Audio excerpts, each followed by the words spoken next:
नमस्कार विद्यार्थी मित्रांनो, आपल्या YouTube चॅनलवर तुम्हा सर्वांचं स्वागत आहे. तर बघा विद्यार्थी मित्रांनो, आपली जी काही सिरीज आहे ती या ठिकाणी ज्या पद्धतीनं परीक्षा जरी पुढे गेली असली तरी सुद्धा तितक्याच तत्परतेनं मी व्हिडिओ टाकणार आहे आणि तेवढ्याच तत्परतेनं तुम्हाला व्हिडिओ पाहायचे आहेत आणि नुसते पाहायचेच नाहीत तर तुम्हाला व्हिडिओ शेअर पण करायचे आहेत. जेवढा व्हिडिओ तुम्ही शेअर कराल तेवढाच व्हिडिओचा पुढचा पार्ट तुम्हाला लवकर मिळणार आहे. ही फक्त एवढीच एक बोली आहे की तुम्ही व्हिडिओ शेअर करायचा आणि मी त्याच्या पुढचा पार्ट लागलीच तुम्हाला देणार आहे. तर बघा एकंदरीतच तुम्ही बऱ्याच जणांनी पेपर वाचला असेल, कोणाने नसेलही वाचला, तर मी तुम्हाला सांगते बघा, पेपर फुटल्यामुळं जो काही पेपर आपला पुढे ढकलण्यात आला होता तर एकंदरीतच त्याला आता मुहूर्त म्हणे सप्टेंबरचं लागलेलं आहे. तर काही जरी केला तर तुम्ही काही केलं आणि मी काही केलं तरी सुद्धा पेपर हा सप्टेंबरलाच होणार आहे, बरोबर की नाही? तर बघा विद्यार्थी मित्रांनो, ताण वगैरे न घेता आपला जो काही अभ्यास आहे तो अगदी संयमानं आपल्याला करायचा आहे. जे आपले रुटीनचे काम आहेत ते करून आपल्याला होईल तसा वेळ काय करायचा, आपल्या अभ्यासाला द्यायचा आहे. फक्त आपलं रिव्हिजन, कुठल्याही विषयाचं रिव्हिजन हे अपुरं राहू देऊ नका किंवा त्याच्याकडे दुर्लक्ष करू नका. व्यवस्थितरित्या काय करा, त्याला रिव्हिजन देत राहा. दुसरी गोष्ट म्हणजे अशी आहे की बघा एकंदरीतच जे काही अधिकारी आहेत तर त्यांना असं या ठिकाणी घोषित केलेलं आहे की फक्त आता जो काही अगोदरचाच नियोजित पेपर आहे तेवढाच पेपर हा काय होणार आहे, ऑफलाईन होणार आहे आणि याच्यानंतरचे पेपर हे ऑनलाईन होणार आहेत. कसं आहे, बऱ्याच शिक्षक मित्रांना की जे की काय आहेत तर पदावर कार्यरत आहेत, खूप वर्ष झालं सर्व्हिस करत आहेत, तर अशांनी बऱ्याच जणांनी काय केलेलं नाही तर कम्प्युटर वगैरे हँडल केलेला नाहीये. त्यामुळे त्यांचा हात साफ नसल्यामुळं जे काही माऊस हाताळणे वगैरे, त्याच्यावर दिलेले इन्स्ट्रक्शन वाचून पुढे जाणे, या सगळ्या गोष्टी त्यांना ऑनलाईन पेपर देण्यासाठी अवघड जाणार आहेत. त्यामुळं तुमच्यासाठी एक ही काय आहे तर एकच पेपर ऑफलाईन होणार म्हणजे एक ही सुवर्ण संधी आहे. तर सर्वांनी थोडंसं काय करायचं, गांभीर्यानं लक्ष द्यायचं, व्यवस्थितरित्या अभ्यास करायचा आणि याच वेळेस आपला पेपर निघून गेला पाहिजे किंवा या वेळेस टीईटी पार असंच लक्ष आपल्या समोर ठेवायचं. तर बघा वेळही आपल्याला आता खूप जास्तीचा भेटलेला आहे. त्यामुळं आपण एकंदरीत आपल्या ऍप्लिकेशनवर 9वी, 10वी, 11वी, 12वी सगळंच काय करूया तर इतिहास, भूगोल काय करूया, कव्हर करूया. आणि आपली तर मानसशास्त्राची बॅच, जी की मी तुम्हाला मानसशास्त्राची बॅच घेतल्यावर 20+ येतील असं म्हणत होते, तर त्यावर सुद्धा म्हणजे एकंदरीत काही जे परीक्षेच्या दृष्टीने महत्वाचे चॅप्टर आहेत ते लवकरच मी त्याच्यावर पण अपलोड करणार आहे. जर तुम्ही आतापर्यंत आपली बॅच घेतली नसेल तर निश्चितच त्या बॅचचा लाभ घ्या. विद्यार्थी मित्रांनो, खूप कमी पैशामध्ये आपण काय केलेली आहे तर बॅच ठेवलेली आहे. तर निश्चितच आपल्या ऍपवर जा. आतापर्यंत कोणी ऍप डाउनलोड केलं नसेल तर डाउनलोड करा. आणि आणखीन एक महत्वाची गोष्ट की ज्यांना 9वी, 10वी इतिहास वगैरे वाचून झालेला आहे परंतु त्यांना काय करायचे आहेत, त्याच्या टेस्ट सिरीज सोडवायच्या आहेत, तर त्यांना पण काय करा, आपल्या ऍप्लिकेशनवर जा. फक्त 51 रुपयाला तुम्हाला काय मिळणार आहेत, 600 प्रश्न 9वीचे आहेत म्हणजे 600+ आहेत म्हणायचे मी, आणि 10वीचे 750+ प्रश्न आहेत. फक्त 51 रुपयाला ठेवलेले आहेत. आणि बऱ्याच जणांना समजत नाहीये की ते लगेच फक्त एकदा सोडवता येतं का, तर नाही. त्याची जी काही त्या कोर्सची व्हॅलिडिटी ठेवलेली आहे, 6 महिन्याची असेल, 3 महिन्याची असेल, तर त्या 3 महिन्यामध्ये 6 महिन्यामध्ये तुम्ही कितीही वेळेस काय करू शकता, ती टेस्ट सिरीज सोडवू शकता. कुठंही काहीही अडचण येणार नाही. त्याचबरोबर तुम्हाला वेळ असेल तेव्हा तुम्ही ती सोडवू शकता. बऱ्याच जणांना अडचणी यायला लागल्या, सारखे खूप सारे कॉल येत आहेत, त्यासाठी एकदा व्हिडिओमध्येच सांगावं म्हणून मी सांगत आहे. तर बघा फक्त 51 रुपयाला तुम्हाला 9वीचं इतिहास, राज्यशास्त्र, त्याचबरोबर 51च रुपयाला फक्त 10वीचं इतिहास आणि राज्यशास्त्र यांची टेस्ट सिरीज मिळणार आहे. आपल्या ऍप्लिकेशनवर जा, खूप स्वस्त काय आहेत सगळे कोर्स आहेत. तर निश्चितच त्याचा लाभ घ्या, संधीचं सोनं करा. जी काही आपल्याला वेळ मिळालेली आहे ती वाया घालवू नका. चला, वेळ वाया न घालवता, आता मीही वेळ वाया न घालवता इकडं आपल्या कामाला सुरुवात करते. तर हे जे काही सेक्शन आहे ते सामाजिक शास्त्र प्लस EVS म्हणजे परिसर अभ्यासासाठी सुद्धा तेवढंच महत्वाचं आहे. जाऊया मग. तर बघा विद्यार्थी मित्रांनो, होईल तेवढे नवीन प्रश्न आणण्याचा प्रयत्न असतो माझा नेहमीच, आणि मी तसेच प्रश्न या ठिकाणी घेऊन आलेली आहे. तुम्ही प्रश्न पाहूनच ठरवायचं आहे की व्हिडिओ शेअर करायचा की नाही. परंतु व्हिडिओ जर शेअर झाला नाही तर तुम्हाला सांगायला लागले, याच्या नंतरचा पार्ट मात्र तुम्हाला लवकर मिळणार नाही. त्यासाठी कळकळीची विनंती आहे की व्हिडिओ शेअर करावा. चला, पहिलं विधान या ठिकाणी दिलेलं आहे. काय विधान आहे बरं? तर पहिलं विधान आहे, आधुनिक इतिहास लेखनाच्या परंपरेची बीजे ग्रीक इतिहासकारांच्या लेखनात आढळतात. योग्य आहे का? तर हो, योग्य आहे. अगदी बरोबर आहे. इतिहासाचे जनक माहिती आहेत का तुम्हाला? हेरोडॉटस आहेत, है की नाही? आणि हिस्ट्री हा जो काही शब्द आहे तो पण त्यांनाच सगळ्यात अगोदर वापरला होता. ते जे काही त्यांचं द हिस्ट्रीज नावाचं जे काही त्यांचा ग्रंथ आहे, त्या ग्रंथाला नाव देण्यासाठी त्यांनी या शब्दाचा प्रयोग केला सगळ्यात अगोदर. हे जाऊ दे, आता मी पुढे पाहणारच आहोत. मला थोडी सवयच आहे बघा या अगोदरच सांगण्याची, तर ती सवय जातच नाही. चला, तर पहिलं विधान योग्य आहे. दुसरं विधान काय आहे? हिस्ट्री हा शब्द लॅटिन भाषेतील आहे का बरं? नाही ना, तो लॅटिन भाषेतील शब्द नसून तो काय आहे तर ग्रीक भाषेतील शब्द आहे. कोणत्या भाषेतील? ग्रीक भाषेतील शब्द आहे. म्हणजे हे विधान तर चुकलं. म्हणजे या ठिकाणी ए काय आहे तर योग्य आहे आणि बी काय आहे तर अयोग्य आहे. म्हणजे इथं आपलं उत्तर काय आहे तर पर्याय क्रमांक 1. पर्याय क्रमांक 1 हे आपलं उत्तर आहे. तर बघा विद्यार्थी मित्रांनो, जी काही आता म्हणजे कुठल्याही गोष्टीचा पुरावा लागते, बरोबर की नाही? उगाच मी काही म्हटलं की तुम्ही होला हो म्हणणार आहेत का? अजिबात नाही, म्हणायचं पण नाही तसं. कशासाठी सुद्धा पहिले पुरावा मागितलाच पाहिजे, आणि तो आपला काय आहे तर हक्क आहे ना, हे की नाही? मग त्याच पद्धतीने मी तुमच्यासाठी हे काय केलेले आहे, अतिशय रंजकतेनं तुम्हाला माहिती या ठिकाणी मी घेऊन आलेली आहे. खरंच योग्य आहे का? तर बघा, मी इथं काय म्हटलं होतं की आधुनिक इतिहास लेखनाच्या परंपरेची बीजे इतिहासकारांच्या लेखनात आढळतात. ते योग्य आहे असं म्हटलं होतं. तर इथं बघा, आधुनिक इतिहास लेखनाच्या परंपरेची बीजे प्राचीन ग्रीक इतिहासकारांच्या लेखनात आढळतात. म्हणजे मी जे म्हटलं होतं, जे विधान होतं त्या ठिकाणचं योग्य म्हटलं होतं, ते काय आहे? योग्यच आहे. दुसरं आहे बघा, हिस्ट्री हा शब्द ग्रीक भाषेतील आहे आणि इथं काय लिहिलं होतं? लॅटिन भाषेतील. म्हणून ते विधान काय होतं? चुकलं होतं. आता हे योग्य झालेलं आहे. बघा, इसवी सन पूर्व, मी इसवी सन पूर्व म्हणत आहे, इसवी सन पूर्व 5व्या शतकात होऊन गेलेल्या हेरोडॉटस या ग्रीक इतिहासकारांना, हे कोण आहेत? ते हेरोडॉटस आहेत. आणि या ग्रीक इतिहासकारांनी द हिस्ट्रीज हा जो काही ग्रंथ लिहिला होता, तर या ग्रंथाला काय केलं होतं? त्यांना नाव दिलं होतं. कोणतं नाव दिलं होतं? तर हिस्ट्री. या शब्दाचा सगळ्यात अगोदर प्रयोग कोणी केला तर हेरोडॉटस यांना केला. आणि त्यांचं जे काही पुस्तक किंवा ग्रंथ म्हणा त्याला, तर त्या ग्रंथाचं नाव काय होतं? The history. या ग्रंथाला नाव देण्यासाठी त्यांनी या शब्दाचा प्रयोग केला. आणि यांनाच काय म्हणतात माहितीये का? तर इतिहासाचा जनक असं सुद्धा म्हणतात. काय म्हणतात? इतिहासाचा जनक. कोणाला म्हणतात? तर हेरोडॉटस यांना म्हणतात फादर ऑफ हिस्ट्री. सीटीईटीला पण विचारला जातो बरं प्रश्न हा. तर फादर ऑफ हिस्ट्री कोण आहे, म्हणजे कोणाला म्हटलं जातं? तर ते आहेत हेरोडॉटस. अतिशय महत्वाची आणि मोलाची माहिती या ठिकाणी मी तुमच्यापर्यंत पोहोचवलेली आहे. दुसरी गोष्ट बघा विद्यार्थी मित्रांनो, हिस्ट्री या शब्दाची उत्पत्ती झाली कशी? तर हा एक ग्रीक शब्द आहे, हिस्टोरिया. हिस्टोरिया. आणि याचाच अर्थ काय होतो? तर शोध, चौकशी किंवा जाणून घेणे.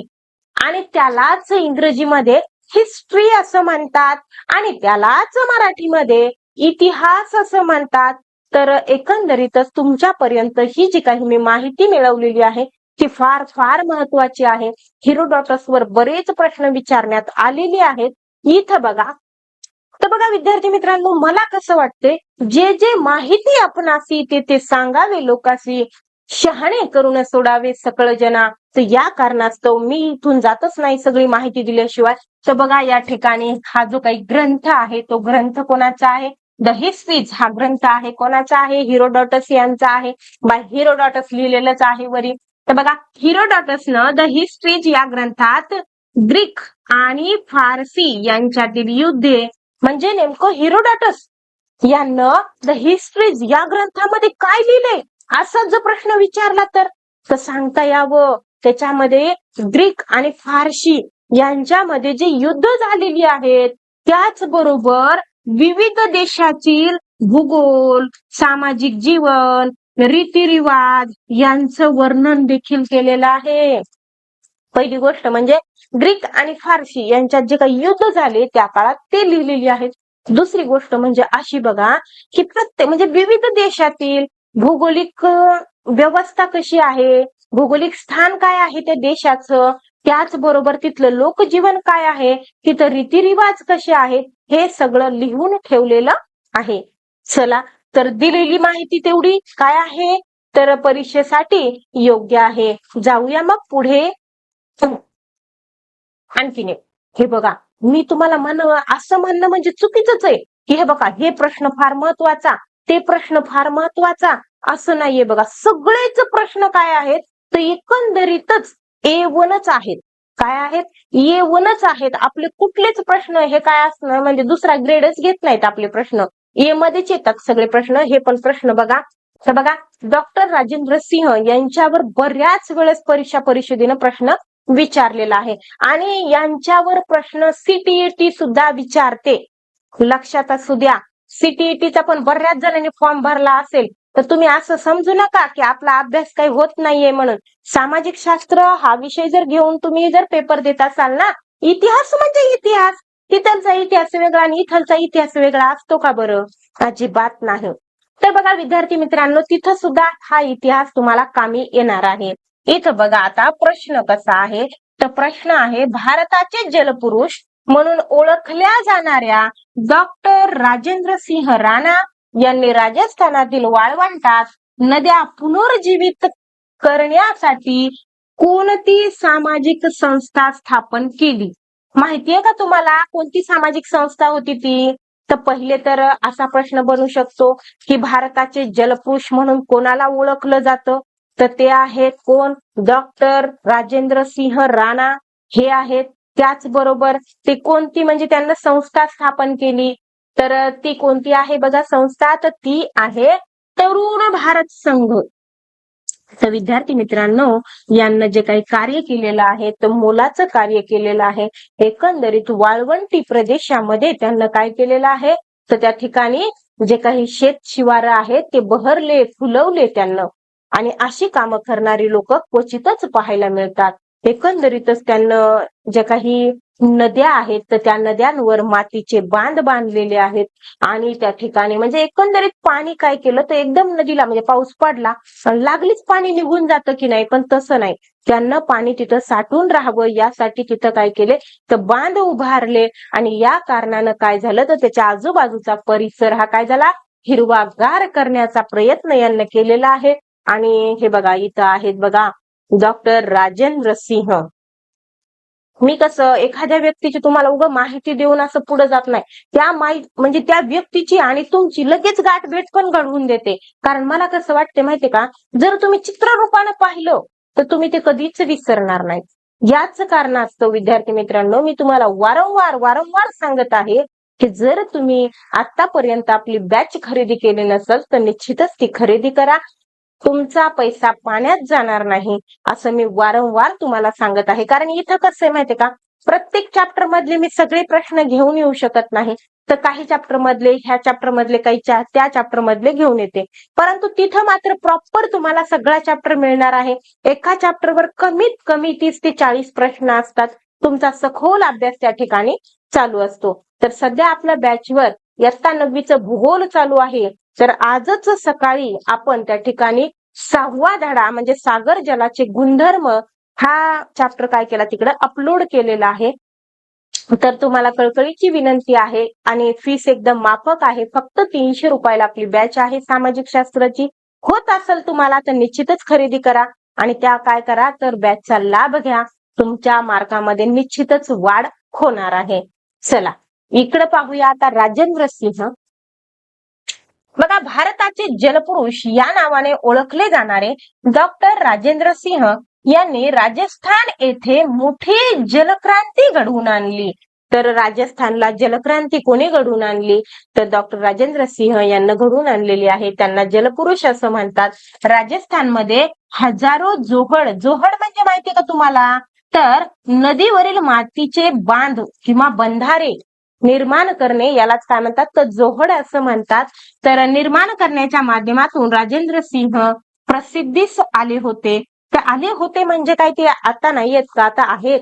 जवळपास त्यांचं वय वर्ष त्यांना 70 वर्ष झालेली आहेत आणि अजूनही त्यांचं हे जे काही कार्य आहे ते अविरत चालू आहे. सध्या पण त्यांचं जे काही कार्य आहे ते चालूच आहे. चला तर इथं बघा, मग सिंह यांनी राजस्थानच्या वाळवंटात नद्या पुनर्जीवित केल्या.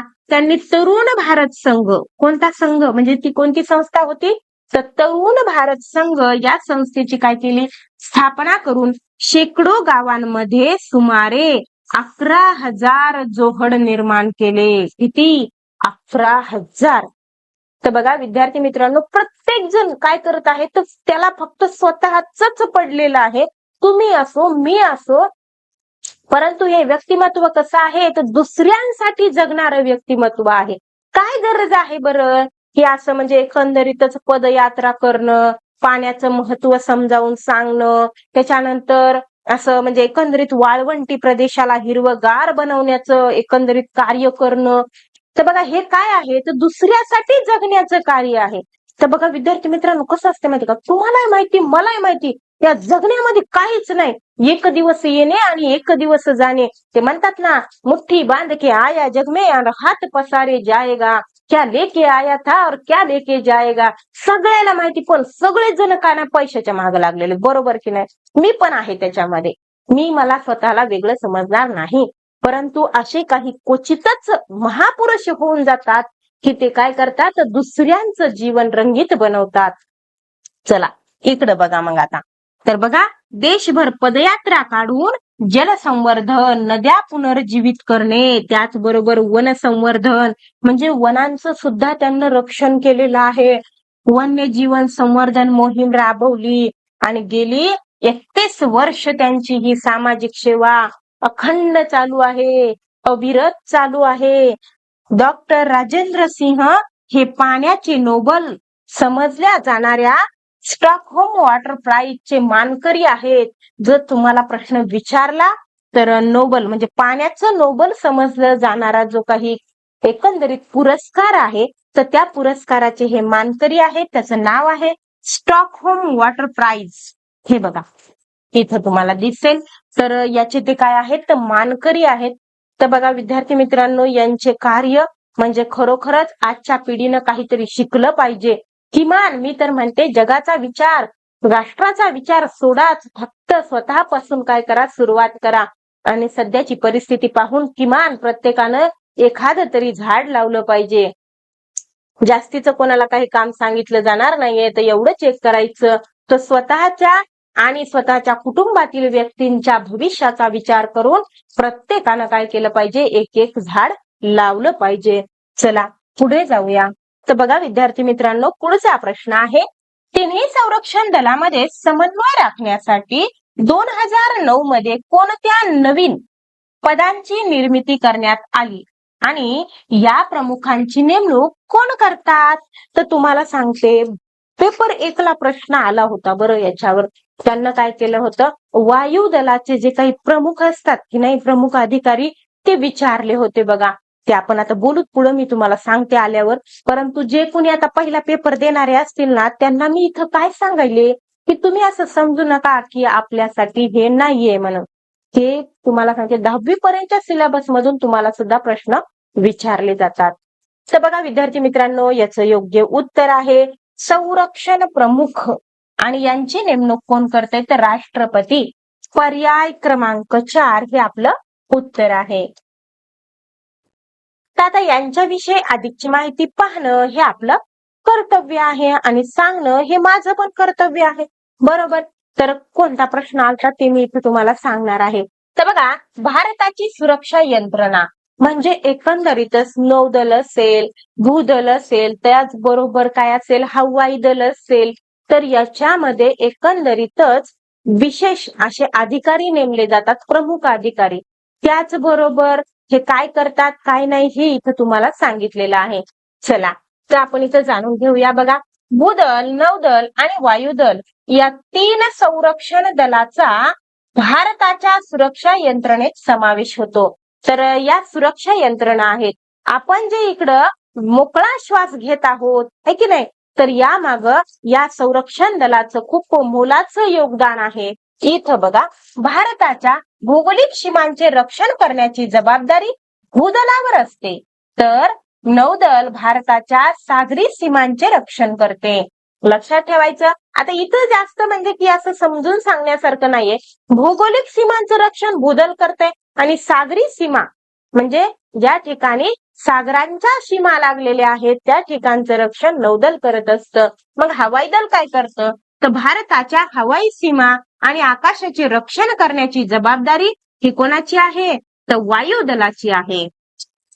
आणि या 3ही दलांवर संरक्षण मंत्रालयाचे काय असते, तर नियंत्रण असते, जे की तिघांवरही नियंत्रण ठेवण्यासाठी 2019 ला नवीन काय करण्यात आलेलं आहे, स्थापन करण्यात आलेलं आहे. त्यावर काय असतं, तर म्हणजेच या तिघांवरही नियंत्रण कोणाचं असतं, तर संरक्षण मंत्रालयाचं असतं. इथं बघा, भारतातील भूदल खूप मोठे असून प्रश्न विचारला जाऊ शकतो.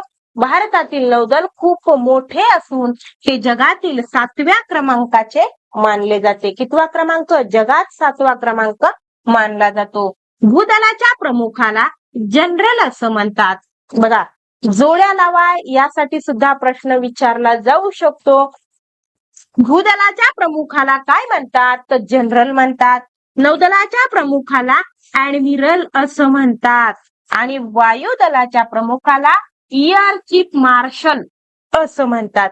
तर परीक्षेत काय विचारलं होतं बघा, वायुदलाच्या प्रमुखाला काय म्हणतात, तर मग त्यांना जर लिहिलं असतं एअर चीफ मार्शल तर सगळ्यांच्याच लक्षात आलं असतं वायू एअर चीफ मार्शल, हे की नाही. परंतु त्यांना काय केलं माहितीये का, परिषदेनं तर जनरलला सुद्धा इयर लावलं, ऍडमिरलला सुद्धा इयर लावलं. त्याच्यामुळे झाली जमलिंग म्हणजे परीक्षा देणाऱ्यांची, आणि त्यांना योग्य उत्तर लिहिलं नाही. तर याचे प्रमुख कोण आहेत, तर एअर चीफ मार्शल. मला वाटते 24 ला आला होता हा प्रश्न. बघा, 3ही दलामध्ये समन्वय राखण्यासाठी 2019 मध्ये संरक्षण प्रमुख म्हणजेच चीफ ऑफ डिफेन्स स्टाफ चे पद निर्माण केले गेले आणि यांची नेमणूक कोण करतंय, तर राष्ट्रपती करतात. हे बघा, हे आहेत जनरल भूदलाचे प्रमुख, ऍडमिरल हे आहेत नौदलाचे प्रमुख आणि एअर चीफ मार्शल हे आहेत वायुदलाचे प्रमुख. जाऊयात मग पुढे. दिग्दर्शक गोपाळ रामचंद्र कोण, तर गोपाळ रामचंद्र तथा दादासाहेब तोरणे आणि त्यांच्या सहकार्यांनी परदेशी तंत्राचे सहाय्य घेऊन 1912 मध्ये मुंबईत कोणता कथापट दाखवला. बघा, हा जो काही कथापट दाखवला होता तो कथापट 1912 ला दाखवला होता, मुंबईत दाखवला होता आणि परदेशी तंत्राचं सहाय्य घेऊन दाखवला होता. प्रश्न काय विचारलाय ते व्यवस्थित लक्ष द्या. त्याच्यामध्ये म्हणजे दिग्दर्शक कोण होतं, तर गोपाळ रामचंद्र आणि दादासाहेब तोरणे, त्याचबरोबर त्यांचे आणखीन काही सहकारी होते ते आपण पुढच्या स्लाइडवर पाहणार आहोत. तर तो कोणता चित्रपट होता, कथापट होता, तर तो होता पुंडलिक. कोणता होता, पुंडलिक. पर्याय क्रमांक 2. तर राजा हरिश्चंद्र हा जो काही पूर्णतः भारतामध्ये बनलेला चित्रपट आहे तर याच्यावर पण प्रश्न विचारण्यात आला होता. तर त्यासाठी मी काय केलेलं आहे, सगळीच माहिती तुमच्यासाठी इथे मी घेऊन आलेली आहे. तुम्हाला तर माहिती मी कधी पण असंच काम करते, है की नाही. म्हणजे जे विचारलं आहे ते पण सांगते, जे विचारलं जाऊ शकतं ते पण सांगते, आणि मी एक माझा वेगळा प्रश्न बनवते, है की नाही. परिषदेला यदा कदाचित माझा प्रश्न आवडला तर त्यांना ते पण विचारू शकतात. आपलं काय बंधन आहे का? अजिबात नाही. इथं बघा, भारतात पहिला संपूर्ण लांबीचा चित्रपट तयार करण्याचा आणि प्रदर्शित करण्याचा मान महाराष्ट्राकडे जातो.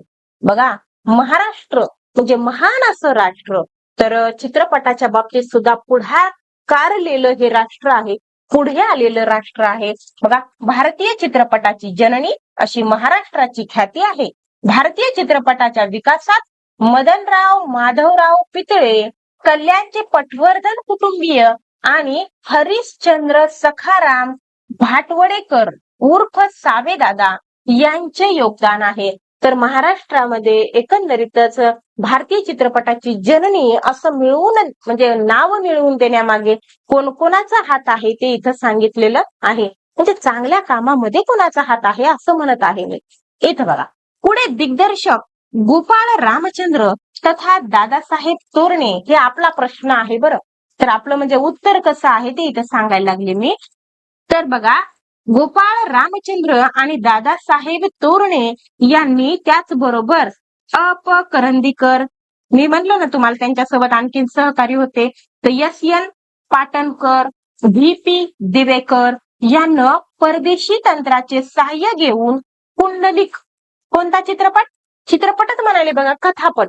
तर पुंडलिक हा कथापट 1912 मध्ये मुंबईत काय केला तर प्रदर्शित केला किंवा दाखवला. आणखीन एक पुन्हा याच्यामध्ये ट्विस्ट आला. ट्विस्ट कसा होता बघा, 1913 काय केलं तर दादासाहेब फाळके यांनी स्वतः दिग्दर्शित केलेला, कुणी त्यांना दादासाहेब फाळके यांना स्वतः दिग्दर्शित केलेला आणि सर्व प्रक्रिया भारतात पूर्ण केलेला राजा हरिश्चंद्र. जर तुम्हाला विचारला सगळ्या प्रक्रिया भारतात पूर्ण झालेला असा चित्रपट कोणता आहे तर तो आहे राजा हरिश्चंद्र. हा चित्रपट मुंबई येथे प्रदर्शित केला. त्या पाठोपाठ मोहिनी, भस्मासूर, सावित्री सत्यवान हे मुखपट आणि वेरूळची लेणी, नाशिक, त्र्यंबकेश्वर ही तीर्थक्षेत्रे यावर सुद्धा फाळके यांनी अनुबोध तयार केले. येथून पुढे ऐतिहासिक व पौराणिक विषयावरचे चित्रपट तयार करण्याची परंपरा सुरू झाली. पण रामायण, महाभारत तुम्ही लहानपणापासून पाहतायत, तर एकंदरीतच अशा गोष्टी कोणी सुरू केल्या तर दादासाहेब फाळके यांनी सुरू केल्या. तर बघा, सगळ्या प्रक्रिया भारतात पूर्ण करून चित्रपट तयार करण्याचं कार्य दादासाहेब फाळके यांनी केलं. तर आता आपण जाऊया मग पुढे. बघा, पहिला वसुंधरा दिवस केव्हा साजरा केला? केव्हा केला बरं? तर सर्वांना माहित आहे 22 एप्रिल 1970 ला पहिला वसुंधरा दिवस साजरा केला. काय कारण होतं बरं याचं? तर बघा, त्याच्या मागे खूप सारे कारण होते. तर बघा, इथं आपण अधिकची माहिती आणलेली आहे. पहिलं तर तुम्हाला सांगते, वसुंधरा दिवस हा कधीचा आहे तर 22 एप्रिल 1970 चा आहे. मग मी काय करत होते, एवढंच सांगून पुढे निघून जात होते, है की नाही. कारण की तुम्ही काय बॅच घेणार काय नाही, मग इथं सगळी माहिती भेटू लागल्या तुम्ही बॅच घेणार नाहीत, है की नाही. परंतु आपल्याला तसं करायचं नाहीये. तर बरं, का बरं मग वसुंधरा दिवस साजरा करण्यात आला? काय कारण होती याच्या मागची? तर एकंदरीत आपण सगळाच इतिहास सारासार विचार या ठिकाणी करूया.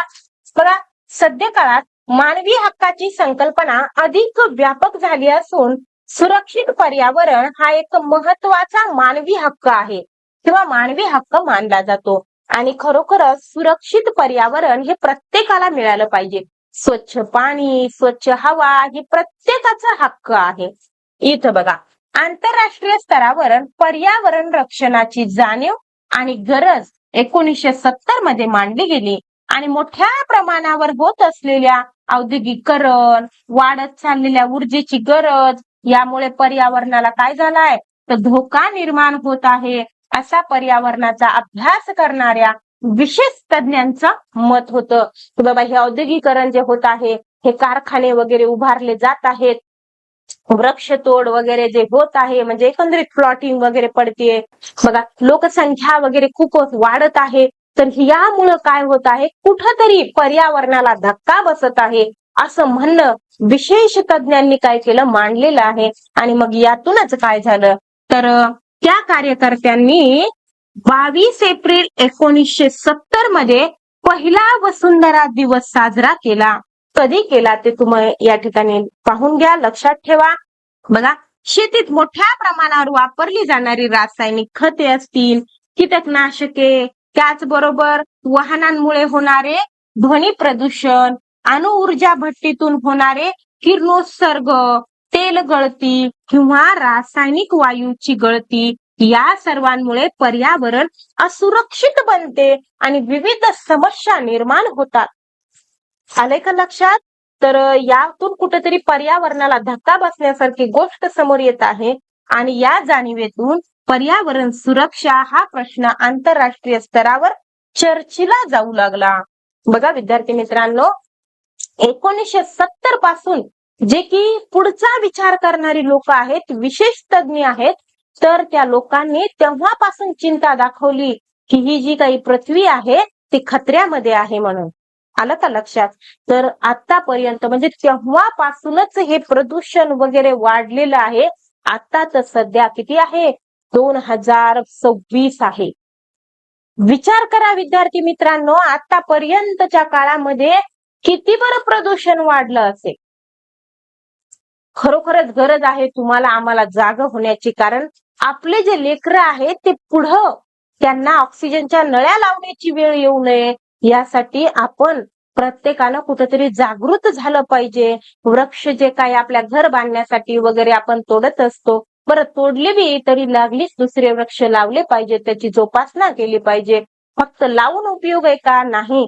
जसं आपण मुलांची काय करत असतो, तर संगोपन करत असतो मुलांचं, बरोबर की नाही? त्याच पद्धतीनं त्या वृक्षांचं पण संगोपन केलं पाहिजे. बघा विद्यार्थी मित्रांनो, हा आपल्या परीक्षा परिषदेचा प्रश्न आहे. हडप्पा संस्कृतीच्या उत्खननात आढळणाऱ्या मुद्रा डॅश नावाच्या दगडापासून बनविल्या जातात. कोणत्या बरं? तर सिएटाईट या नावाच्या दगडापासून बनवल्या जातात. इथं बघा, मेजर ध्यानचंद यांचा वाढदिवस कधी असतो, तर तो असतो 29 ऑगस्टला. हा त्यांचा जो काही जन्मदिवस आहे तो भारतात कोणता दिवस म्हणून साजरा केला जातो? कोणता बरं? तर तो दिवस असतो बघा, राष्ट्रीय क्रीडा दिन म्हणून साजरा केला जातो. मेजर ध्यानचंद यांचा जो काही वाढदिवसाचा म्हणजे त्यांचा जो काही जन्म झालेला दिवस आहे तो दिवस राष्ट्रीय क्रीडा दिन म्हणून साजरा केला जातो. का बरं यांचाच जन्मदिवस राष्ट्रीय क्रीडा दिन म्हणून साजरा केला असेल? काय असं योगदान दिलं आहे बरं यांना? ते जाणून घेणं काळाची गरज आहे. काळाची कशाला, आपल्या परीक्षेसाठी फार फार गरजेचं आहे. इथं बघूया आपण. हे बघा, हे आहेत मेजर ध्यानचंद. तर माहित आहे का तुम्हाला, मधली ही माहिती आहे फार फार महत्वाची आहे. मेजर ध्यानचंद हे भारतीय हॉकीचे खेळाडू आणि संघनायक म्हणजे कॅप्टन पण होते बघा ते. आणि त्यांच्या नेतृत्वाखाली 1936 साली भारतीय हॉकी संघाने बर्लिन ऑलिम्पिक मध्ये काय केलं, सुवर्ण पदक जिंकलं. त्यापूर्वी 1928 आणि 1932 मध्येही भारतीय हॉकी संघाने सुवर्ण पदके जिंकली होती. तेव्हा ध्यानचंद हे भारतीय संघाकडून खेळले होते. तर यांचं योगदान खूप मोठं आहे. त्या कारणास्तव 29 ऑगस्ट हा जो काही त्यांचा जन्मदिवस आहे तो राष्ट्रीय क्रीडा दिन म्हणून पाळला जातो. त्यांना हॉकीचे जादूगर असे सुद्धा म्हणतात. हॉकीचे जादूगर कोणाला म्हणतात, तर तुम्हाला लागलीच सांगता आलं पाहिजे. मेजर ध्यानचंद यांना काय म्हणतात, तर हॉकीचे जादूगर म्हणतात. त्यानंतर 1956 मध्ये त्यांच्या हॉकीतील कामगिरीबद्दल त्यांना काय केलं, तर पद्मभूषण या सन्मानानं काय केलेलं आहे, तर विभूषित केलेलं आहे. तर अगदीच मोठं योगदान त्यांचं आहे, जे की आपण आत्ताच या ठिकाणी पाहिलेलं आहे. जाऊया मग पुढे. इथे बघा, पृथ्वीच्या पृष्ठभागापासून सरासरी डॅश किलोमीटर, किती, तर डॅश किलोमीटर अंतरापर्यंतच्या थराला काय म्हणतात, तर तपांबर असं म्हणतात. मला सांगा, एकंदरीत वातावरणाचे थर किती आहेत, माहित आहे का तुम्हाला? नाही ना माहित? मला माहितीच होतं. बघा आताच तुम्ही परीक्षेला सामोरे जाता जाता राहिलात. आणि जर हे तुम्हाला एवढ्या सोप्या सोप्या गोष्टी माहित नसतील तर नक्कीच अपघात झाला असता. तर इथं बघा, तर किती किलोमीटर अंतरावर आहे बरं पृथ्वी पृष्ठापासून सरासरी डॅश अंतरापर्यंतच्या थराला तपांबर म्हणतात. म्हणजे इथं तपांबराचा थर हा किती किलोमीटर पर्यंत आहे असं विचारले, तर तो आहे बघा 13 किलोमीटर पर्यंत. हा काय आहे बघा, सगळ्यात खालचा थर आहे. हे बघा विद्यार्थी मित्रांनो, तुम्हाला इथं दाखवते मी. हा जो काही म्हणजे एकंदरीत बघा, हे बघा हा पहिला थर आहे. त्याच्यानंतर हा सितांबर, हे म्हणजे हे पहिला इथंच लिहिते. दुसरा आहे सितांबर, तिसरा आहे मध्यांबर, आणि म्हणजे आता तिसरा इथून हा इथं संपला तिसरा. त्याच्यानंतर हे आहे बघा चौथा थर आयनांबर, आणि पाचवा काय आहे बाह्यांबर. असे एकूण 5 थर आहेत. मी तुम्हाला सांगितलं पण त्या दिवशी बघा काय सांगितलं बरं, एका दिवशी लेक्चर मध्ये घेतलं होतं हे, आणि मी माझ्या हाताने एवढी भारी आकृती बनवली होती. आता ही तर आपण ऑलरेडी घेऊन आलेलो आहोत. त्याच्यामध्ये मी तुम्हाला सांगितलं की तपांबरामध्येच जेवढ्या काही म्हणजे नैसर्गिक क्रिया घडतात त्या सगळ्या तपांबरामध्येच घडतात. जे की समजा उदाहरणार्थ काय पाऊस वगैरे आहे की नाही, पाऊस जो काय पडतो तो काय पडतो तर खालच्या स्तरामध्ये पडतो. त्याचबरोबर जे काही विमानं उडवली जातात ती पण खालच्या स्तरामध्ये. त्याच्यानंतर एक गोष्ट स्थितांबरामध्ये काय आहे बघा, हे ओझोनचा थर आहे बघा दिसायले. आणि हा ओझोनचा थर नेमका काय करतो बरं, तर सूर्याची जी काही अतिनील किरणं आहेत की नाही, ज्याच्यामुळं ही समजा ती जर आपल्या त्वचेवर सारखी सारखी रोजच्या रोज सारखी ती सूर्याची अतिनील किरणं जर आपल्या त्वचेवर डायरेक्ट पडू लागली तर आपल्याला त्वचेचा कॅन्सर होऊ शकतो. मग तुम्ही म्हणता विद्यार्थी मित्रांनो, बघा तर मग तुम्ही लगेच म्हणता की मग शेतकरी एवढे शेतामध्ये रात्रंदिवस राबतात, अशा म्हणजे मोकळ्या ठिकाणी काम करतात, तर मग त्यांना का नाही झाला, तर हेच कारण आहे ना. काय केलेलं आहे, तर हा ओझोन वायूचा जो थर आहे की नाही बरं, तर हा थर काय करतो, तर सूर्याची जी अतिनील किरणं आहेत जी पृथ्वीच्या पृष्ठावर येण्यापासून बचाव करतो हा ओझोन वायू. आणि याच कारणास्तव आपण व्यवस्थितरित्या राहू शकतो. जर तुम्हाला विचारलं की ओझोन वायूचा जो काही थर आहे तो कोठे आहे, तर सांगायचं स्थितांबरामध्ये आहे म्हणून. ते पण खालीच आहे बघा, जास्त वर नाहीये.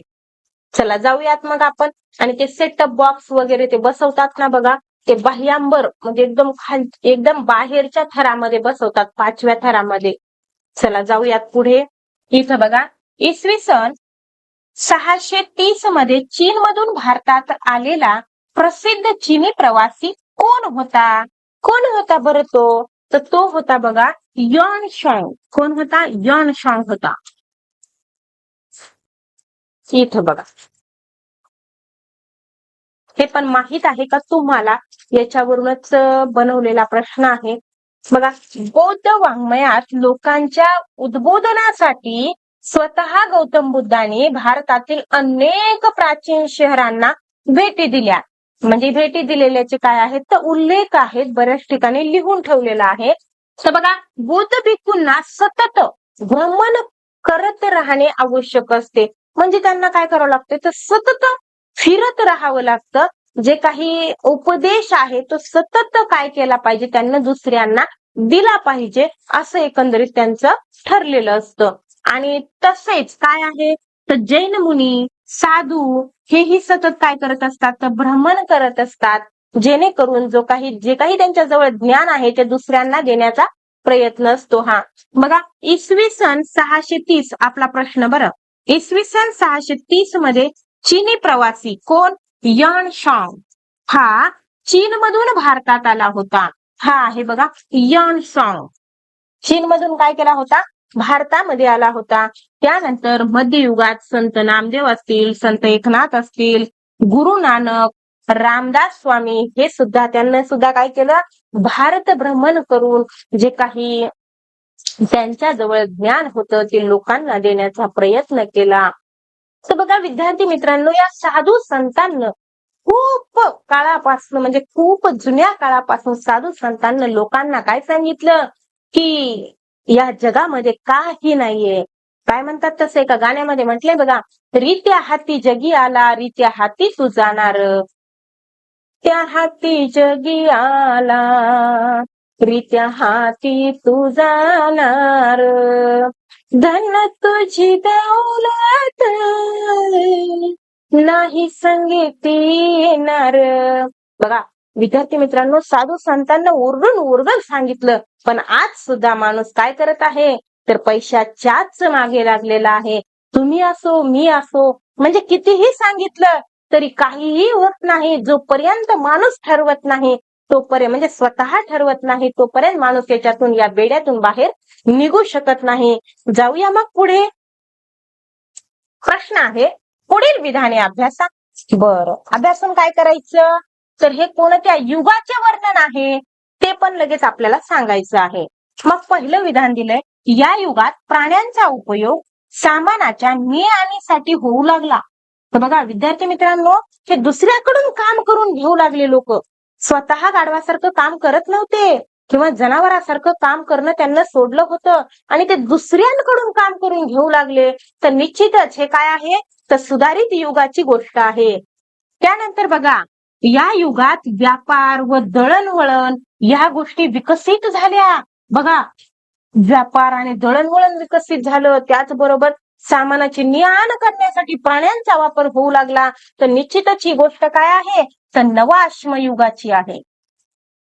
पर्याय क्रमांक 3. तरी आपण हे तिसरं वाचूया. तर बघा तिसरं काय दिले, की या युगात मातीची भांडी चाकावर घडवायला सुरुवात झाली. तर हे तीनही विधानं हे काय करतात, तर नवा अश्मयुगाविषयी माहिती सांगतात किंवा नवा अश्मयुगाची वर्णन आहेत. पुढे बघा, संयुक्त राष्ट्राच्या म्हणजेच UN सचिवालयाच्या प्रमुखाला काय म्हणतात आणि त्यांचा कार्यकाळ किती वर्षाचा असतो बरं, माहितीये का तुम्हाला? तर बघा त्याच्या जे काही प्रमुख असतो की नाही, तर त्याला काय म्हणतात, म्हणजे संयुक्त राष्ट्राच्या सचिवालयाला किंवा सचिवालयाच्या प्रमुखाला काय म्हणतात, तर त्यांना म्हणतात महासचिव आणि त्यांचा कार्यकाळ असतो 5 वर्षाचा. पर्याय क्रमांक 2. तर मग आता आपल्याला सचिवालयाविषयी माहिती पाहावी लागेल. बघा संयुक्त राष्ट्राचे प्रशासकीय कामकाज सांभाळण्याची जबाबदारी सचिवालयावर आहे. सचिवालयाच्या प्रमुखाला काय म्हणतात, महासचिव म्हणतात. काय म्हणतात, महासचिव. त्यानंतर त्यांची निवड कोण करतं, तर आमसभा आणि सुरक्षा परिषद करत असते. त्यांचा कार्यकाळ 5 वर्षाचा असतो. एकंदरीत ही माहिती पाहिल्यानंतर त्यांचे कार्य काय आहेत बघा, हवामान बदल, मानवी हक्क, निशस्त्रीकरण अशा जागतिक प्रश्नावर आंतरराष्ट्रीय परिषदा भरवणे, आमसभेच्या सुरक्षा परिषदेच्या बैठका आयोजित करणे, त्याचबरोबर माहितीचे संकलन करणे, प्रसिद्ध माध्यमांना ती माहिती पुरवणे, म्हणजे न्यूजवाल्यांना वगैरे काय करायची, ती माहिती द्यायची. तर ही त्यांची कार्य आहेत. बघा प्रश्न आहे, बाळपंडित यांचे क्रिकेट समालोचन रंजक होण्याची मुख्य कारणे काय आहेत. ज्यानं पुस्तक वाचलंय त्यांना माहित असेल बाळपंडित कोण आहेत, पण ज्यांना पुस्तकाला हातच लावला नाही ते म्हणतील बाळपंडितवर प्रश्न कशाला बरं विचारतील, है की नाही. पण त्यांचा संबंध आहे बघा.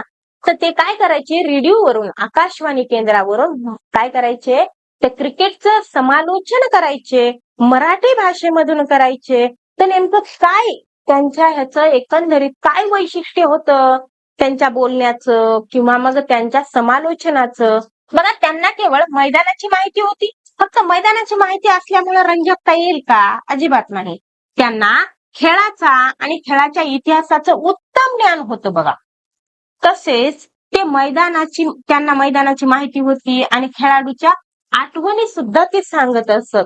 की असं एखादी घटना घडली तर त्या घटनाच्या अनुषंगानं अगोदरची एखादी घटना ते मध्येच सांगायचे आणि मग प्रेक्षकांना ते फार फार आवडायचं. त्यांच्याविषयी आपण अधिकची माहिती पाहणार आहोत. तर हेच आपलं उत्तर आहे. पुढे जाऊया आपण. बघा हे आहेत बाळपंडित.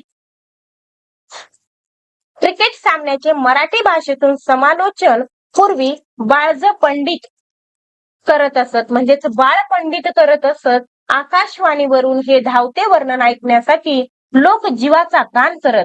तर हे सुद्धा मराठी व्याकरणामध्ये विचारलं जाऊ शकतं. जीवाचा कान करणे म्हणजे काय, तर अगदी लक्षपूर्वक ऐकणे.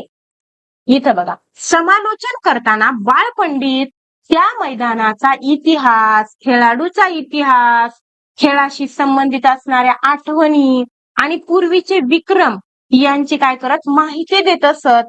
आणि त्याच कारणास्तव लोक काय करायचे, तर एवढं म्हणजे जीव लावून त्याला ऐकत असत. निश्चितच एखाद्याची बोलण्याची शैली एवढी म्हणजे अशी भारावून टाकणारी असते की प्रत्येकाला असं वाटतं की त्यांना म्हणजे भाषण करणारा असो किंवा एखादा काय असेल कीर्तनकार असेल तर तुमचं म्हणजे एकदम तुम्ही असं काय करता तर स्वतःला त्याच्यात वाहून देता. तर बघा तुम्ही त्यांचं कीर्तन किंवा भाषण ऐकताना काय होत असता तर मंत्रमुग्ध होऊन जाता. वेळे काळेचं तुम्हाला भान राहत नाही. तर अशाच पद्धतीचं हे एक व्यक्तिमत्व होतं. इथं बघा, त्यांना खेळाचे आणि खेळाच्या इतिहासाचे उत्तम ज्ञान होते आणि उत्तम ज्ञान असल्यामुळे त्यांचे समालोचन काय व्हायचे, तर रंजक व्हायचे. रेडिओ कुणी कुणी ऐकलाय बरं? हे आहे बघा रेडिओ. काय आहे? रेडिओ. मी पण ऐकलेला आहे हा रेडिओ. बघा, कागदपत्राची विश्वासार्हता तपासून घेणे आवश्यक आहे असे मत आग्रहाने मांडणारे तत्वज्ञ कोण होते? हा आहे इयत्ता 10वीच्या इतिहासातला प्रश्न. तर ते तत्वज्ञ होते बघा रेने देकार्त. कोण होते? Renee Descartes. रेने देकार्तला तुम्ही पाहिलंय का? नसेल पाहिलं, मग दाखवते मी तुम्हाला. हे आहेत बघा रेने देकार्त. तर यांचं म्हणणं काय होतं की इतिहास लेखनासाठी वापरल्या जाणाऱ्या ऐतिहासिक साधनांची विशेषतः कागदपत्राची विश्वासार्हता तपासून घेणे आवश्यक आहे असे मत आग्रहानं मांडणारे कोण आहेत? तर ते आहेत बघा रेने देकार्त. हे बघा इथं नाव आहे रेने देकार्त. तर त्या रेने देकार्त हे काय होते, तर फ्रेंच तत्वज्ञ होते. आजकाल काय झाले माहितीये का, एक पद्धतच रूढ झालेली आहे. रेने देकार्त विचारत नाहीत, तर रेने देकार्त कुठले होते असं विचारतात. तर ते होते बघा फ्रेंच. तर त्यांचं एकंदरीत म्हणणं कसं होतं की बाबा कुठलेही कागदपत्र मिळाले तर लागलीच त्यांना इतिहासात जमा करू नका. तर ते कितपत योग्य आहे त्याचं विश्लेषण व्हावं, त्याचबरोबर त्याची विश्वसनीयता तपासली जावी आणि याच्यानंतरच त्याला काय करा, तर इतिहासाची साधने माना त्याला. तर बघा आणखीन एक महत्वाची गोष्ट म्हणजे डिस्कोर्स ऑन द मेथड हा जो काही ग्रंथ आहे, इथं बघा डिस्कोर्स ऑन द मेथड हा ग्रंथ कोणाचा आहे, तर रेने देकार्त यांचा आहे. ग्रंथ पण विचारले जाऊ शकतात, जोड्या लावामध्ये विचारतात वगैरे. तर चालतंय, मग महत्वाचं हे सगळं लक्षात ठेवा. जाऊया आपण पुढे. हे बघा, हा पण परीक्षा परिषदेने विचारलेला प्रश्न आहे. स्वदेशी बनावटीचा पहिला संगणक तयार करण्यात कोणत्या संस्थेचे योगदान आहे? असेच प्रश्न आजकाल विचारत आहे. पहिला संगणक कोणी बनवला असं वगैरे विचारायला पाहिजे की नाही? तसं नाही विचारलं त्यांना, त्या संस्थेचं नाव विचारलं. तर ठीक आहे, आपण सांगूया इंडियन स्टॅटिस्टिकल इन्स्टिट्यूट हे काय आहे, तर या संस्थेनं पहिला संगणक तयार केलेला आहे. स्वदेशी म्हणजे पूर्णतः भारतात बनवलेला संगणक. इथं बघा, महाराष्ट्र शासनाने मराठी भाषेतील वाचन चळवळ वृद्धिंगत करण्यासाठी आणि पर्यटकांना वाचन आनंद मिळवून देण्यासाठी कोणत्या गावाला पुस्तकाचे गाव म्हणून विकसित केले? कोणतं गाव आहे ज्याला की पुस्तकाचा म्हणजे पुस्तकाचं गाव असा दर्जा दिलेला आहे? तर ते गाव आहे भिल्लार. कोणतं गाव? भिल्लार. इथं बघा भिल्लार हे गाव आहे. तुम्हाला पाहायचंय का हे गाव? जर पाहायचं असेल तर तुम्ही कधी महाबळेश्वरला जर गेलात, म्हणजे पर्यटन स्थळासाठी, म्हणजे बरेच जण कसे होते माहिती का, पर्यटन स्थळाला भेट द्यायला जाऊ शकतात, परंतु या पुस्तकाच्या गावाला कोण बरं जाऊन भेट देणार आहे, है की नाही? तर जर तुम्ही यदा कदाचित महाबळेश्वरला गेलात तर तिथं जवळच हे भिल्लार नावाचं गाव आहे, तिथं पण जाऊन या लागलीच. इथं बघा, हे बघा हे आहे भिल्लार गाव. जर कधी गेलात तर व्यवस्थितरित्या लक्षात ठेवा. इथून असा रस्ता जातो बघा गावामध्ये. इकडे बघा, भारतातील पहिले आगळे वेगळे पुस्तकाचे गाव कोणते आहे, तर ते आहे भिल्लार. महाबळेश्वर येथून जवळच असलेले भिल्लार हे निसर्गरम्य स्ट्रॉबेरीच्या घरी धन शब्दाचा गोडवा असलेले गाव. या पुस्तकाच्या गावामध्ये अनेक पर्यटकांसाठी काय केलेले आहेत, तर पुस्तके त्या ठिकाणी अशी लावून ठेवलेली आहेत. जायचं आणि कोणतंही पुस्तक घेऊन काय करायचं, वाचायला सुरुवात करायची. बघा, वाचन चळवळ वाढवावी. मराठी भाषेतील नवे जुने जे काही लेखक आहेत किंवा जे काही लेखन आहे, संत साहित्य, कथा, कादंबऱ्या, कविता, ललित चरित्रे, आत्मचरित्रे, स्त्री साहित्य, क्रीडा, बाल साहित्य यांच्या फुललेल्या बहारदार विश्वात तुम्ही वाचन आनंद घ्यावा, यासाठी महाराष्ट्र शासनानं हा प्रकल्प राबवलेला आहे. तर निश्चितच या गावात जा. तर बघा, जरी तुम्ही तिथं जाऊन जरी नाही वाचलं तरी आपल्या घरात जो काही वेळात वेळ काढून होईल त्या वेळात वेळ काढून वाचन मात्र करत जा. मी तर म्हणते टीईटी परीक्षा आल्या कारणास्तव बऱ्याच जणांना काय केलं असेल तर त्यांच्या वाचनामध्ये भर पडली असेल, अनेक नवीन माहिती त्यांच्या समोर आली असेल. तर बघा विद्यार्थी मित्रांनो, आपल्यासाठी वाचन फार महत्वाचं आहे. म्हणून तर म्हटलंय वाचाल तर वाचाल. आणि शिक्षकानं तर नेहमीच काय केलं पाहिजे, तर नवनवीन माहिती नवनवीन ज्ञान हे घेत राहिलं पाहिजे.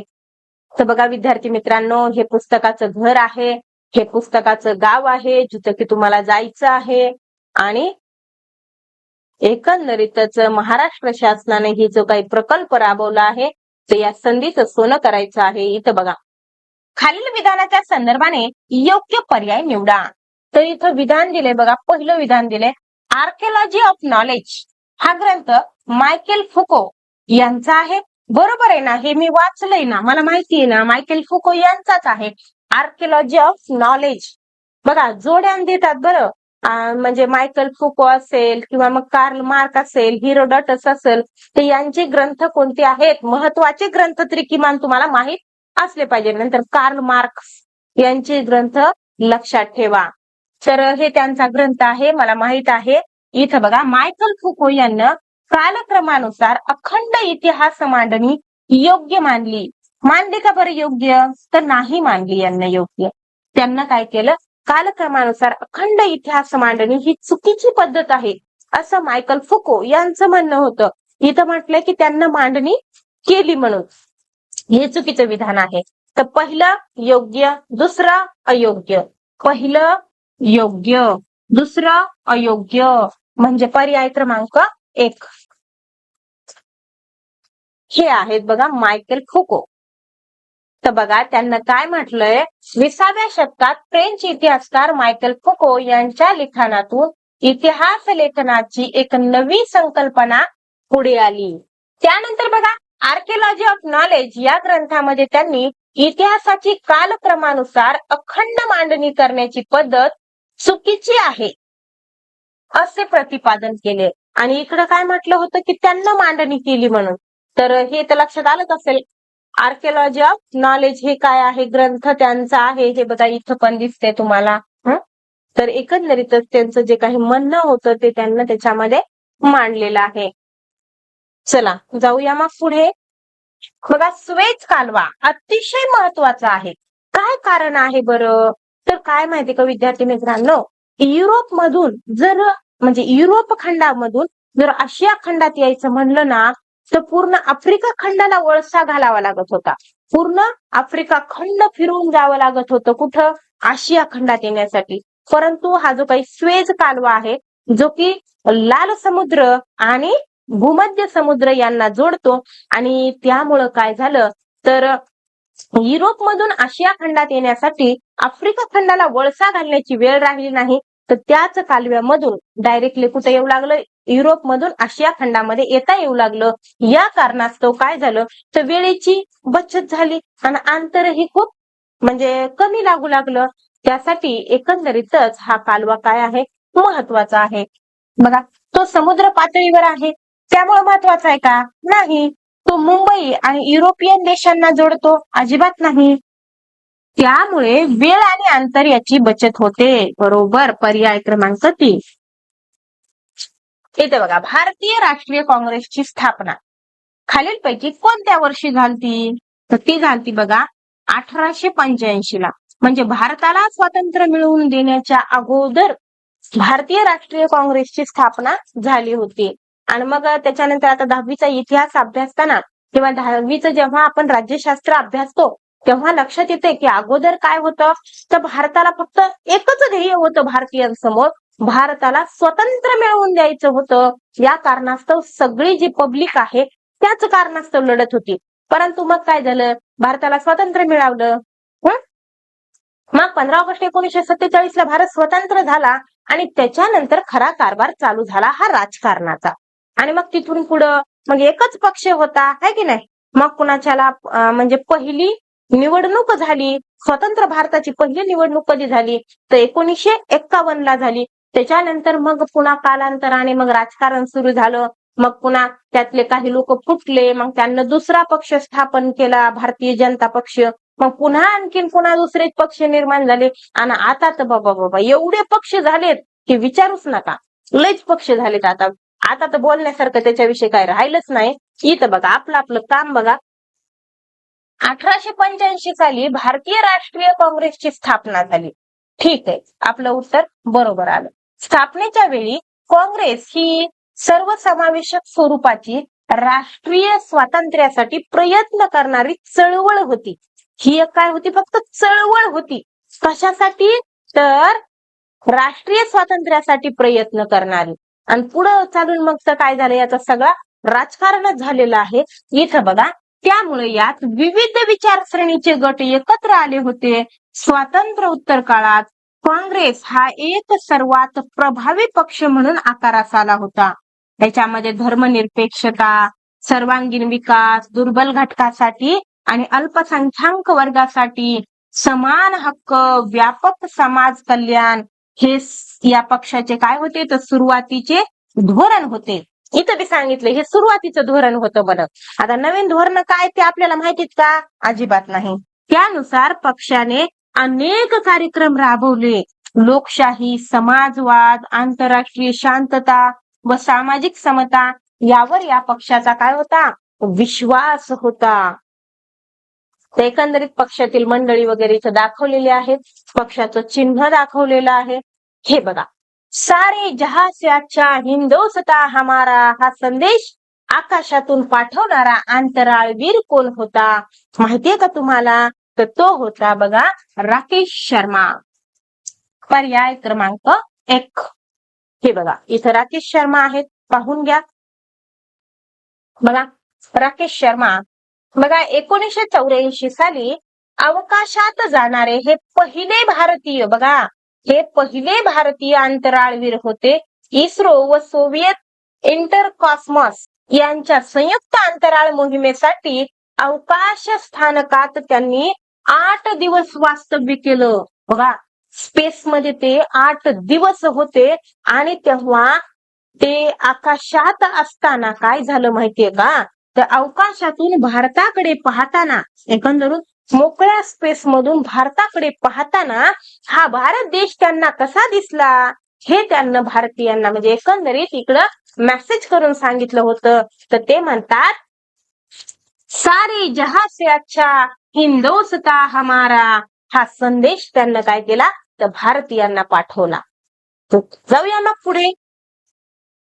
बघा, इतिहास म्हणजे जिवंत माणसांचा इतिहास हा विचार कोणाचा आहे, कोण आहेत ते इतिहासकार, जे म्हणतात की इतिहास म्हणजे अमूर्त गोष्टींचा इतिहास नसतो, तर तो जिवंत माणसांचा इतिहास असतो, असे म्हणणारे आहेत कार्ल मार्क्स. हे आहेत बघा कार्ल मार्क्स. तर यांचा ग्रंथ फार महत्वाचा आहे, जे की तुम्हाला परीक्षेमध्ये विचारला जाऊ शकतो.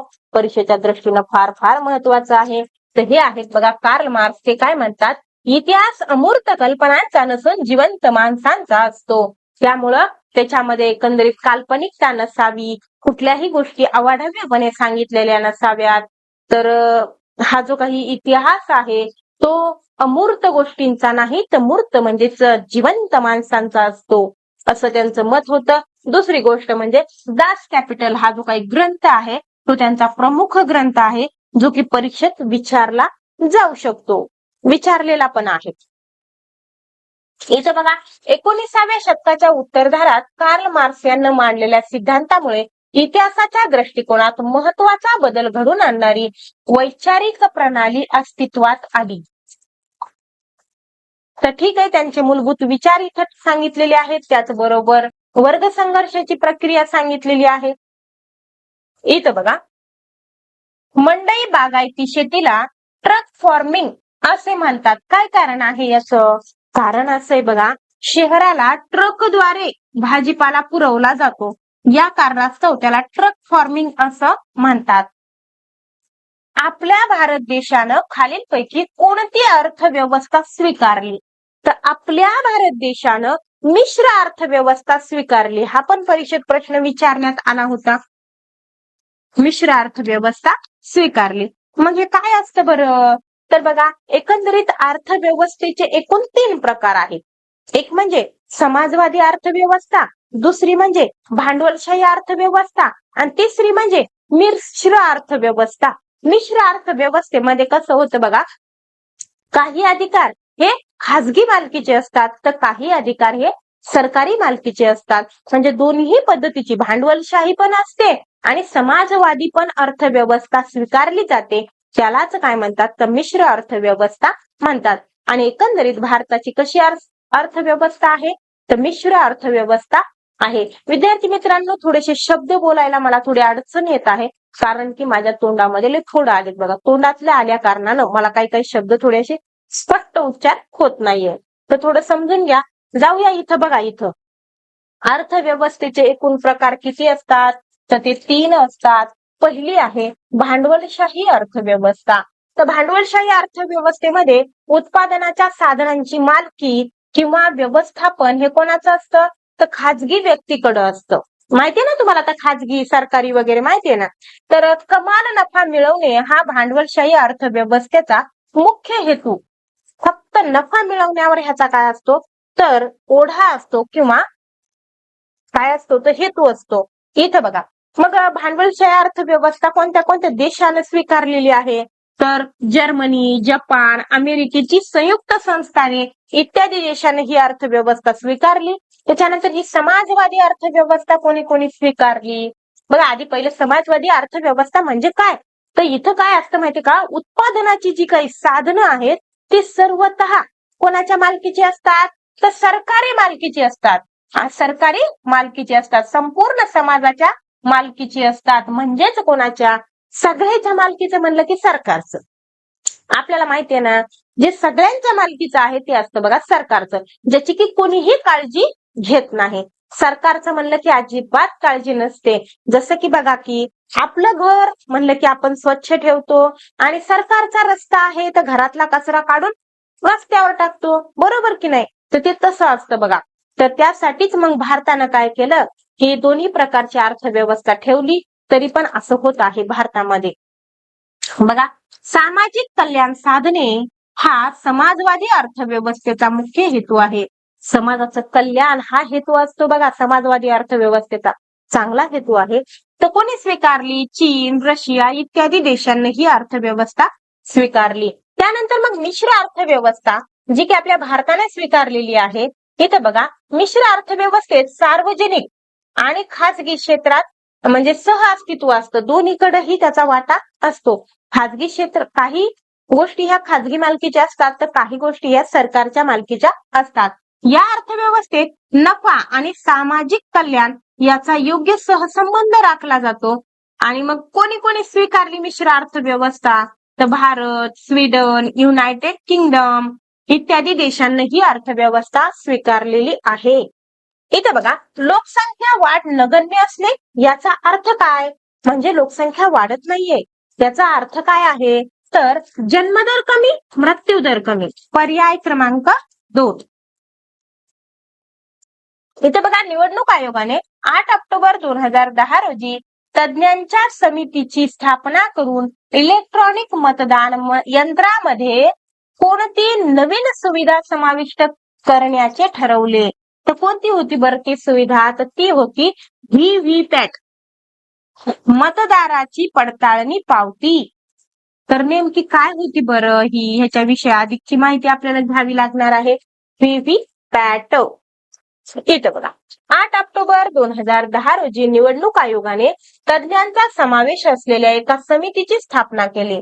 इलेक्ट्रॉनिक मतदान यंत्रामध्ये मतदारांची पडताळणी पावती म्हणजेच व्ही-व्ही-पॅट ही सुविधा काय केली, समाविष्ट करण्याचे ठरवले. त्या सर्व राजकीय पक्षांना काय दिला, पाठिंबा दिला आणि बघा मतदारांना त्यांनी दिलेले मत योग्य प्रकारे नोंदविले गेले आहे की नाही हे तपासणे किंवा तपासण्याची सुविधा उपलब्ध झाली. निवडणुकीतील गैरव्यवहार रोखणे हेही काय होतं, यामागचं महत्वाचं पाऊल होतं. तर हे बघा आपण आता सध्या मतदान असंच करतोय ना, बरोबर की नाही? बघा प्रश्न आहे, इतिहास तज्ञ दस्तऐवजातील माहितीची विश्वासार्हता कशाच्या आधारे पडताळतात, तर ती पडताळतात तुलनात्मक विश्लेषणाच्या आधारे. पर्याय क्रमांक 3. तर हे बघा विद्यार्थी मित्रांनो, इतिहासामध्ये जे काही लिहिलेलं आहे, इतिहासाची साधने किंवा इतिहास लिहिला जातो, तर ते असं कुठल्याही गोष्टी डायरेक्टली त्या इतिहासामध्ये मान्य केल्या जात नाहीत, तर त्याची शहानिशा केली जाते. एखादी समजा काही लिहिलेला मजकूर असेल तर त्या कोणत्या लिपीमधील आहेत, त्याची अक्षर जी आहेत ती कोणत्या काळातील आहेत, विशेष तज्ञांच्या हातून काय केलं जातं, तर त्याची शहानिशा केली जाते आणि मगच त्याला मान्यता दिली जाते. असं एवढं सोपं नसतं ते की उचलायचं आणि डागलीच काय करायचं, इतिहासामध्ये मांडायचं. तर बघा एखादा समजा आता मजकूर आहे, तर मग तो अस्सल आहे की नकली आहे याची शहानिशा केली जाते. इथं बघा इतिहास तज्ञ ऐतिहासिक संदर्भात तुलनिक विश्लेषणाच्या आधारे दस्तऐवजातील माहितीची जी काही विश्वासार्हता आहे तर त्याची पडताळणी करतात. त्यासाठी मग जसं की शिलालेख असेल, नाणी असतील, पुरावे असतील किंवा मग परकीय प्रवास वर्णने असतील, ते काय केली जातात, तर व्यवस्थितरित्या त्याची शहानिशा केली जाते. विश्लेषण म्हणजे तुलनात्मकतेनं त्याचं विश्लेषण केलं जातं. योग्य किती आहे, अयोग्य किती आहे, असली किती आहे, नकली किती आहे, तर या गोष्टीची तुलनात्मक दृष्टिकोनातून त्याचा विचार केला जातो. जाऊया मग पुढे. बघा सुमेर संस्कृतीचा संबंध कोणत्या प्रदेशाशी आहे?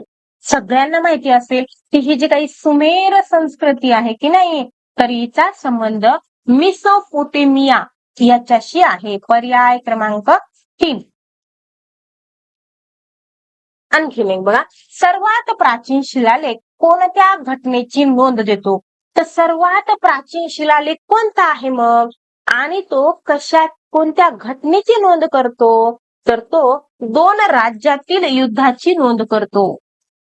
पर्याय क्रमांक 3. तर बघा विद्यार्थी मित्रांनो, हा जो काही शिलालेख आहे ना, तो लूव्र या जगप्रसिद्ध संग्रहालयामध्ये ठेवलेला आहे. तर हा सध्या फ्रान्स मधील लूव्र या ठिकाणी ठेवलेला आहे आणि हा काय आहे, तर सर्वाधिक जुना किंवा सर्वाधिक प्राचीन शिलालेख आहे. याच्यावर काय लिहिलंय बरं, तर 2 राज्यामध्ये जे काही वाद झालेला आहे तर तो या ठिकाणी लिहिलेला आहे. 450 वर्षापूर्वी सुमेर मधील 2 राज्यामध्ये झालेल्या युद्धाची नोंद या ठिकाणी केलेली आहे. आणि मेसोपोटेमिया म्हणजे नेमकं काय बरं, बघा टायग्रीस आणि युफ्रेटिस जी काही नदी आहे, या 2 नद्याच्या मधातला जो काही प्रदेश आहे तर त्याला मेसोपोटेमिया असं म्हणतात. आणि एकंदरीतच या शिलालेखावर तुम्हाला दिसत असेल की ढाल वगैरे धरलेले सैनिक वगैरे त्या ठिकाणी दाखवलेले आहेत. चला तर मग जाऊया आपण पुढे. इथे बघा खाली दिलेल्या विधानापैकी अयोग्य विधान कोणते? अयोग्य म्हणजे चुकीचं विधान आपल्याला शोधायचं आहे. आधुनिक इतिहास लेखन वस्तुनिष्ठ पद्धतीवर आधारित आहे, अगदी बरोबर आहे. त्यानंतर बघा आधुनिक इतिहास लेखनात काल्पनिक घटनांना प्राधान्य दिले जाते, चुकीचं आहे ना हे. आधुनिक इतिहास लेखनामध्ये काल्पनिक घटनांना प्राधान्य दिलं नव्हतं, मग आपल्याला चुकीचं पाहिजे, हेच आपलं उत्तर आहे. तिसरं काय म्हणतंय, आधुनिक इतिहास लेखनात मानवी समाजाच्या कृतीचा अभ्यास केला जातो, बरोबर आहे. बघा इतिहासातील घटनांचे कार्यकारण भाव शोधले जातात, हे पण बरोबर आहे. ठीकच आहे मग सगळं उत्तर आपलं निघालेलं आहे. तर बघा विद्यार्थी मित्रांनो, जो काही आधुनिक इतिहास लिहिला गेला तर तो असा म्हणजे काल्पनिकतेवर आधारित नव्हता. तर जे काही तेव्हाच्या काळामध्ये जे काही सण असेल, त्यांची संस्कृती असेल, तर हेच सगळं त्यांचं लोकजीवन वगैरे लिहिण्याचा प्रयत्न आहे. जसं की बघा गुहाचित्राची जे काही म्हणजे गुहाचित्र वगैरे काढलेली आहेत. त्याचबरोबर कथा आणि कहाण्या जे की अगोदरच्या काळामधल्या आपल्या वडिलोपार्जित ज्या चालत आलेल्या आहेत, ते पण काय आहे ते की इतिहासच आहे. हं? त्याच्यानंतर गीत, पोवाड्याचे गायन म्हणजे फक्त इथं मला सांगायचं काय आहे, तर बघा आधुनिक इतिहास लेखन हे कुठल्याही पद्धतीने त्याच्यामध्ये काल्पनिकता नव्हती. चला, तर विद्यार्थी मित्रांनो या ठिकाणी आपण थांबूया. तर बघा विद्यार्थी मित्रांनो बरेच काही प्रश्न आहेत जे की आपल्याला घ्यायचे आहेत, परंतु एकदाच घेणं काही शक्य नाहीये. तर मग या ठिकाणी आपण थांबूया आणि लागलीच जर तुम्ही व्हिडिओ शेअर केला, जर व्ह्यू चांगले आले तर लागलीच तुम्हाला याच्यानंतरचा व्हिडिओ भेटेल. तर भेटूया मग पुढच्या लेक्चरला.